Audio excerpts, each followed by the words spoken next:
Hello guys, Sam വേൾഡിലേക്ക് എല്ലാവർക്കും സ്വാഗതം. അപ്പം നമ്മളിവിടെ ഉണ്ടാക്കുന്നത് കോളിഫ്ലവർ ബജിയാണ് കേട്ടോ. അപ്പോൾ അതിന് വേണ്ടി കോളിഫ്ലവർ മീഡിയം സൈസിൽ കട്ട് ചെയ്തെടുത്തിട്ടുണ്ട് ഞാൻ. അതിലേക്ക് നമുക്ക് 2 കപ്പ് വെള്ളം ഒഴിച്ച് കൊടുക്കാം കേട്ടോ. അപ്പോൾ നിങ്ങൾ ശ്രദ്ധിക്കേണ്ട കാര്യം എന്ന് വെച്ചാൽ ഒത്തിരി വലിയ രീതിയിൽ കട്ട് ചെയ്യരുത്, അതുപോലെ ഒത്തിരി സ്മോളായിട്ടും കട്ട് ചെയ്യരുത്. ഏകദേശം മീഡിയം സൈസ് ശ്രദ്ധിക്കണം. അപ്പോൾ നല്ല രീതിയിൽ അത് കട്ട് ചെയ്തതിലേക്ക് ഞാൻ 2 കപ്പ് വെള്ളം ഒഴിച്ച് കൊടുത്തു. ഈ കോളിഫ്ലവറിൻ്റെ ഒപ്പത്തിന് വെള്ളം നിൽക്കണ കാര്യം ശ്രദ്ധിക്കണം. ഒത്തിരി മുകളിലും പോകണ്ട, എന്നാൽ ഒത്തിരി താഴെയും പോകരുത്. ഒപ്പം ഏകദേശം നിൽക്കാൻ നോക്കണം കേട്ടോ.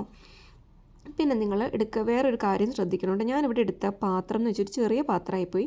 അപ്പോൾ കുറച്ച് വലിയ പാത്രം എടുക്കാൻ എല്ലാവരും ശ്രദ്ധിക്കണം കേട്ടോ. എന്നാലാണ് നമുക്കൊന്ന് ഇളക്കാൻ പറ്റുള്ളൂ, നല്ല രീതിയിൽ മിക്സ് ചെയ്യാൻ പറ്റുള്ളൂ. അതിലേക്ക് നമുക്ക് കുറച്ച് ഉപ്പിട്ട് കൊടുക്കാം കേട്ടോ. അപ്പോൾ നമ്മൾ എന്തോരം കോളിഫ്ലവറാണ് എടുക്കുന്നതെന്ന് വെച്ചാൽ അതിൻ്റെ അനുസരിച്ച് വേണം കേട്ടോ ഉപ്പിട്ട് കൊടുക്കാൻ.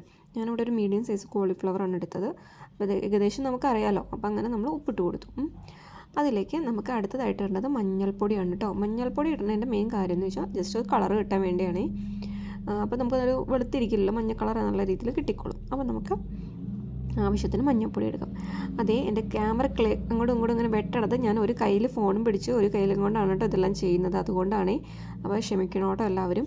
അപ്പോൾ നമുക്ക് നല്ല രീതിയിൽ ഇത് ഇളക്കി കൊടുക്കാം കേട്ടോ. നല്ല രീതിയിൽ മിക്സ് ചെയ്ത് കഴിഞ്ഞിട്ട് നമുക്കിത് വേവിക്കാൻ വയ്ക്കാം. ഒരു മീഡിയം ടു ഫ്ലെയിമിലിട്ട് വേവിക്കാൻ വെച്ചാൽ മതി, അധികം ഹൈ ഫ്ലെയിമിലിടരുത് കേട്ടോ. അപ്പോൾ നല്ല രീതിയിൽ ഇത് വെന്ത് കിട്ടാൻ വേണ്ടി ഒരു 10 മിനിറ്റ് വെയിറ്റ് ചെയ്യാം. അപ്പോൾ ഇത് നല്ല രീതിയിൽ തിളയ്ക്കുന്നുണ്ട് കേട്ടോ, നല്ല രീതിയിൽ വേവുണ്ട്. അധികം വെന്ത് പോകാണ്ടിരിക്കാൻ ശ്രദ്ധിക്കണം കേട്ടോ. അധികം വെന്ത് പോയാൽ അത് നല്ല രീതിയിൽ ഉടഞ്ഞു പോകും.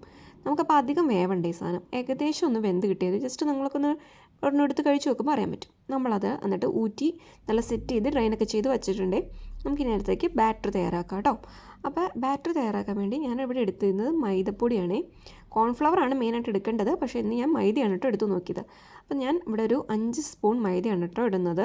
അപ്പോൾ നിങ്ങൾക്ക് എന്തോരം കോളിഫ്ലവർ ഉണ്ട് അതിൻ്റെ അനുസരിച്ച് വേണം മൈദ ഇടാൻ.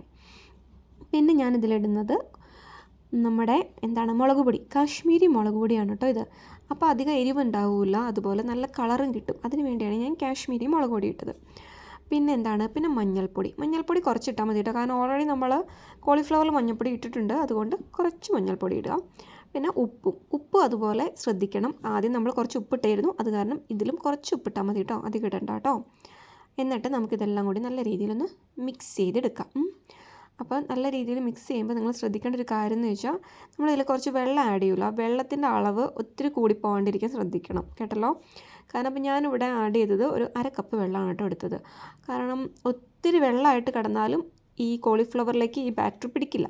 അപ്പോൾ ഒത്തിരി വെള്ളം ആവരുത്, എന്നാൽ ഒത്തിരി കട്ട ഇതുമായിട്ടും തിക്കായിട്ടും ഇരിക്കരുത്. അപ്പോൾ നിങ്ങളത് ശരിക്കും ശ്രദ്ധിക്കണം കേട്ടോ. അപ്പം നല്ല രീതിയിൽ നമ്മളത് കുറേശ്ശെ വെള്ളം ഒഴിച്ച് നമ്മൾ ഇളക്കി കൊടുക്കാം. എന്നിട്ട് ഇതിപ്പോൾ ഏകദേശം ഇങ്ങനെയൊക്കെ വരുമ്പോൾ നമ്മളത് നല്ല രീതിയിൽ ഇങ്ങനെ ഉടച്ച് കൊടുക്കാൻ നോക്കണം കേട്ടോ. നല്ല രീതിയിൽ ഉടച്ച് കൊടുത്ത് കഴിയുമ്പോൾ നമുക്ക് വേവിച്ച് വെച്ച് കോളിഫ്ലവർ ഇതിലേക്കിടാം. അപ്പോൾ ഞാനിത് മൊത്തമായിട്ട് ഇട്ട് കൊടുക്കുന്നില്ല, ഞാനത് 2-3 സെക്ഷനായിട്ടാണ് കേട്ടോ വറുക്കുന്നത്. അപ്പോൾ നമ്മൾ കുറേശ്ശെ ഇട്ട് കൊടുത്താൽ മതി. അപ്പോൾ ആദ്യം നമുക്ക് കുറച്ച് കോളിഫ്ലവർ ഇട്ട് മിക്സ് ചെയ്ത് വയ്ക്കാം. എന്നിട്ട് നമുക്ക് ബാക്കി ഇട്ടാൽ മതി കേട്ടോ. എല്ലാം കൂടി ഒരുമിച്ചിട്ട് കഴിഞ്ഞാൽ മൊത്തം കൂടിയും അങ്ങോട്ടും ഇങ്ങോട്ടും ഇളക്കുമ്പോൾ ഒക്കെ ഉടഞ്ഞു പോകും. അത് കാരണം നമുക്ക് കുറച്ച് ഇട്ടാൽ മതി കേട്ടോ. അതൊന്ന് മിക്സ് ചെയ്ത് അവിടെ ഒരു 2 മിനിറ്റ് മാറ്റി വയ്ക്കാം. എന്നിട്ട് നമുക്ക് പാൻ ചൂടാക്കാൻ വയ്ക്കാം കേട്ടോ. അപ്പോൾ പാൻ ചൂടാക്കാൻ വെച്ച് കഴിഞ്ഞ് അത്യാവശ്യം നല്ല രീതിയിൽ അതൊന്ന് ചൂടായി കഴിയുമ്പോൾ അതിലേക്ക് ഞാനിവിടെ എടുക്കുന്നത് വെജിറ്റബിൾ ഓയിലാണ്. നിങ്ങളുടെ കയ്യിൽ വെളിച്ചെണ്ണ ഉണ്ടെങ്കിൽ അതെടുത്തോ, ഞാനിവിടെ ഓയിലാണ് കേട്ടോ എടുക്കുന്നത്. നമുക്ക് ആവശ്യത്തിനുള്ള ഓയിൽ ഒഴിച്ചു കൊടുക്കാം. അപ്പോൾ നല്ല രീതിയിൽ ഓയിൽ ചൂടായി വന്നവരെ വെയിറ്റ് ചെയ്യണം കേട്ടോ. അല്ലെങ്കിൽ ഈ സാധനം അധികം നല്ല രീതിയിൽ ക്രിസ്പി ആവില്ല. എന്നിട്ട് നല്ല രീതിയിൽ ഓയിൽ ചൂടായി എന്നറിയാൻ വേണ്ടി ജസ്റ്റ് ടെസ്റ്റ് ചെയ്യാൻ ഞാൻ ഒരു പീസ് ആദ്യം ഇട്ട് കൊടുത്തു. അപ്പോൾ ഇട്ട് കൊടുത്ത് നല്ല രീതിയിൽ മുരിഞ്ഞ് വരണ്ടോ എന്ന് നമുക്ക് നോക്കാം. നല്ല ക്രിസ്പി ആയിട്ട് വന്നു കഴിഞ്ഞിട്ട് മാത്രം മറ്റുള്ളതും കൂടി ഇട്ട് കൊടുത്താൽ മതി. കാരണം അല്ലെങ്കിൽ എല്ലാം കൂടി ഇട്ട് എടുത്തിട്ട് ലാസ്റ്റ് ഒരു ഇതായില്ലെങ്കിൽ എന്താ പറയുക നമുക്ക് മനസ്സിലാവുമല്ലോ. അപ്പോൾ അത് കാരണം ഞാൻ ആദ്യം ഒരെണ്ണം ഇട്ട് കൊടുത്തിട്ട് എങ്ങനെ ഉണ്ടെന്ന് അറിയാൻ വേണ്ടി നോക്കിയിട്ടാണ് ബാക്കിയുള്ളതൊക്കെ ഇട്ട് കൊടുക്കുന്നത് കേട്ടോ. അങ്ങനെ ഞാൻ ആ എടുത്ത് വെച്ചിരുന്ന എല്ലാം തന്നെ ഇട്ട് കൊടുത്തു കേട്ടോ. അപ്പോൾ നമുക്കതെല്ലാം ഇട്ട് കൊടുത്ത് കഴിഞ്ഞിട്ട് എങ്ങനെ ഉണ്ടെന്ന് കാണാം. ഞാനതെല്ലാം എല്ലാം തന്നെ ഇട്ടു.